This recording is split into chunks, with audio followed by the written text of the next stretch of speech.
আওয়ামী লীগের হাইকমান্ডের কিছু সিনিয়র নেতাদের শরীরে অনেক বয়স হয়েছে, বয়সের বেশ পরিপক্কতাও হয়েছে বটে, কিন্তু মেধায়, বুদ্ধিতে এবং রাজনীতিতে তারা খুবই অপরিপক্কতার আজকে প্রমাণ দিয়েছেন আজকের এই প্রোগ্রামের বিভিন্ন শিডিউল এবং তাদের সিদ্ধান্ত এবং নির্দেশনায়।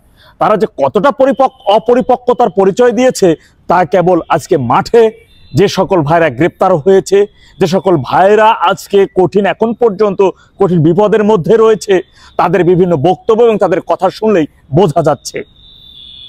মানে আমার ভাইদেরকে রাস্তায় নামিয়ে 5 ঘন্টা সময় দিলেন পুলিশ, যাতে যেমন ওদেরকে অত্যাচার করে, নির্যাতন করে, আর সাথে বিএনপি মব সৃষ্টিকারী সন্ত্রাসীরা যেন ওদের উপর খামলে ধরতে পারে।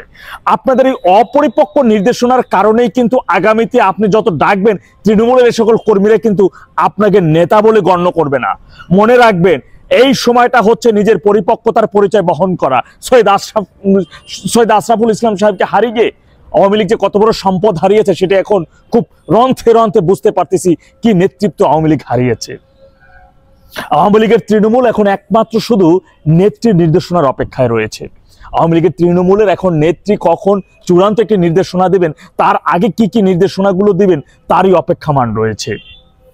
আজকে যে আমি কি বলবো, আজকে কতগুলো ভাই, কতগুলো লোক, কতগুলো ব্যক্তি মবের শিকার হলো, পুলিশে ধরে নিয়ে গেল।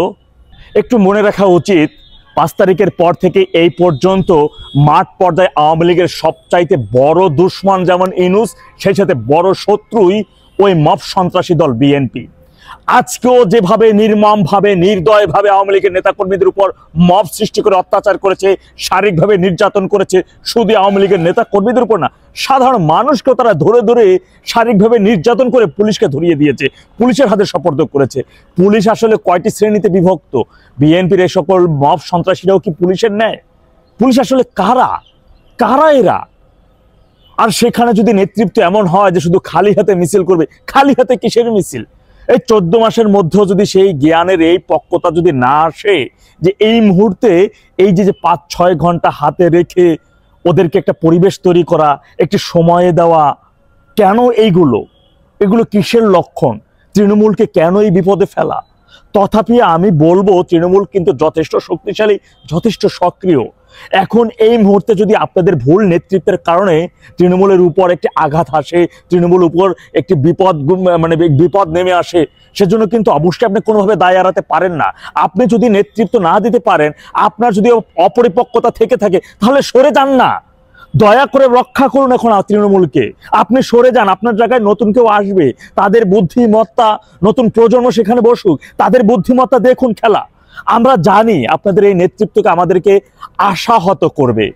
আমাদের একমাত্র আশা, আশ্রয়স্থল, ভরসার জায়গা বঙ্গবন্ধু কন্যা জননেত্রী শেখ হাসিনা। তার রাজনীতি আসলে তারা এত কাছে থেকে এত বড় বড় চেয়ারে বসে এতদিন রাজনীতি করে কি শিখলেন আর কি হচ্ছে মাঠে একটু উপলব্ধি করেন, একটু রিয়ালাইজ করেন। নিজে তো অনেক সুখে আছেন, তৃণমূলকে কথা একটু চিন্তা করেন যে তারা কিন্তু অতটা সুখে নাই। তারা যেভাবে জীবন মরণ পণ দিয়ে চেষ্টা করছে দলটাকে ঘুরানোর জন্য, যেভাবে চেষ্টা করছে দেশের মানচিত্র রক্ষা করার জন্য, একটু রিয়েলাইজ করেন, একটু উপলব্ধি করেন। যদি সঠিক নেতৃত্ব না দিতে পারেন, যদি মনে করেন আপনার বুদ্ধি মেধায় অপরিপক্কতা রয়েছে, আপনি সিদ্ধান্তহীনতায় ভুগছেন, আপনার সিদ্ধান্তের মধ্যে গন্ডগোল রয়েছে, ঝামেলা রয়েছে, সিদ্ধান্ত নিয়ে দ্বিধাদ্বন্দ্বে ভুগছেন, তাহলে ছেড়ে দিন চেয়ার। বলুন আমি দায়িত্ব নিতে পারবো না। দায়িত্ব নেওয়ার মতো অসংখ্য মানুষ আছে। আওয়ামী লীগ তৃণমূল শক্তিশালী দল। আওয়ামী লীগকে এতদিন লাগে না দাবাই রাখার জন্য, এত সময় লাগার কথা না। 300 এমপি আছে, উপজেলা চেয়ারম্যান আছে, জেলা পরিষদের চেয়ারম্যান আছে, এত লাগার কথা না এতদিন। So fed up.